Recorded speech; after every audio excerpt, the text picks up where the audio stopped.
Бисмиллахи, алхамдулиллахи, вассалату вассаламу аля расулилlah. Барша мақтау мадақтар әлемдердің Раббысы, біздерді жоқтан бар еткен бір Аллахқа тән, және соңғы пайғамбарымыз Мұхаммад Мұстафаға Аллах Тағаланың салауаты мен сәлемі болсын.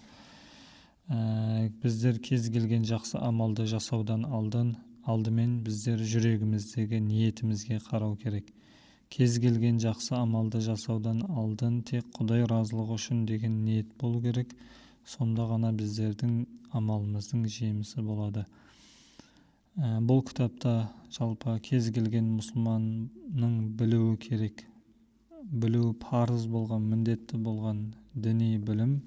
Бұл білім жайлы бейғам болу, бұл білім жайлы бұл білім жайлы білмеуі ол үшін айып болып саналатын осы діни білім.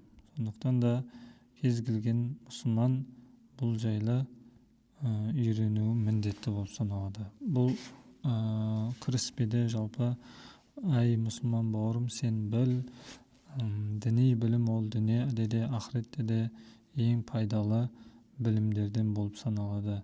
Жалпы діни білім исламның қуаттылығы. Кімде-кім оған бей-жай қарайтын болса, яғни кімде-кім ол нәрсені үйренбейтін болса, онда ол қасіретке ұшырағандардан болып саналады. Құдай Тағала біздерді сақтасын. Ал енді кімде-кім оны үйреніп, діни білімді қол жеткізетін болса, және соған сай өмір сүретін болса, амал әрекетін жасайтын болса, онда ол құтылушылардан болып саналады. Аллах Тағала біздерді солардан болуымызды нәсіп етсін. Енді сол бұл діни білімді үйрену уақыты, яғни сол алтын уақытымыздың жұмсалатын кезеңдерінің ең абзалы болып саналады.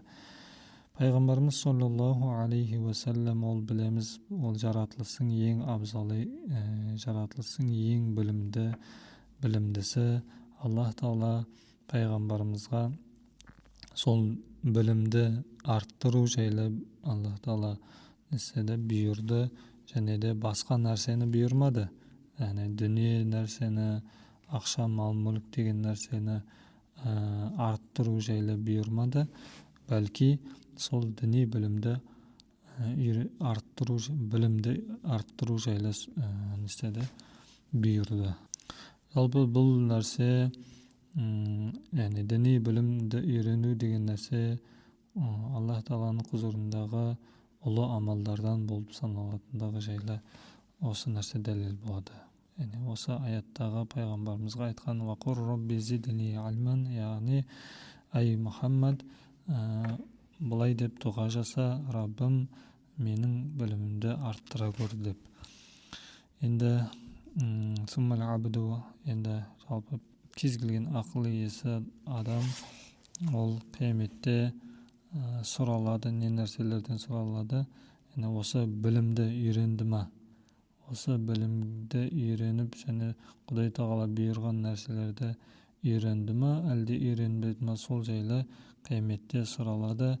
Фәмән таалламал, енді кімде-кім осы мөлшердегі парыз болған, міндетті болған мөлшердегі білімді үйренетін болса, және соған сай өмір сүретін болса, ол бақытқа кенелген және құтылушылардан болып саналады. Ал егерде кімде-кім ол нәрсені үйренбейтін болса, немесе сол үйренген нәрсесіне бей-жай қарайтын болса, біле тұра бей-жай амал етпейтін болса, онда ол қасіретке ұшыраған, құрдымға кеткендерден болып саналады. Құдай Тағала сақтасын біздерді. Пайғамбарымыз саллаллаху алейхи уассалам қияметтегі мына жағдайды еске салып, адамның сұралатындығы жайлы, пенденің қияметтегі аяғының қозғалмастан, бір мекеннен есеп-қисап кезіндегі орнынан қозғалмастан алдын мына нәрселерден сұралатындығы жайында айтады. 4 нәрсе жайлы. Яғни бұл 4 нәрсе тек қана 4 нәрсе емес, бұл 4 нәрсенің маңыздылығы екендігі жайлы айтады. Өмірі жайында, сол өмірін қай жаққа жұмсады? Құдай Тағала біздерге қысқана ғұмыр берді. Сол өмірімізді біздер қай жаққа жұмсап жатырмыз? Және Аллах Тағала сондай біздерге ағза мүше дене берді. осы денемізді қалай қолданып жатырмыз, қай жаққа жұмсап жатырмыз, сол ағза мүшелерімізбен не істеп жатырмыз, бұл екіншісі. Сол нәрселерден сұрамыз. Және үшіншісі білім, үйренген біліміміз жайлы, және сол білімге сай өмір сүрдік пе, сол амал еттік пе, етпедік пе, сол жайлы.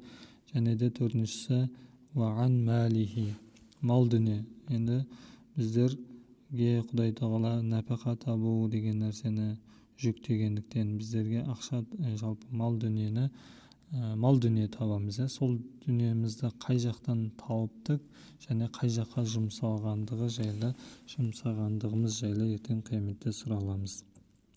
Кімде-кім өмірін Құдай тағаланың бұйрығында жұмсайтын болса, және де денесінде Құдай тағала, Аллах тағала жақсы көретін амалдардан қолданатын болса, және харам еткен, тыйым салған нәрселерден сақтайтын болса, және тапқан малын адалынан тауып және адал жолда жұмсайтын болса, және Аллах тағаланың бұйырған нәрселеріне амал ететін болса, жаңағы діни біліміне сай өмір сүретін болса, онда ол фәизин, яғни жеңіске жеткен құтылушылардан болып саналады.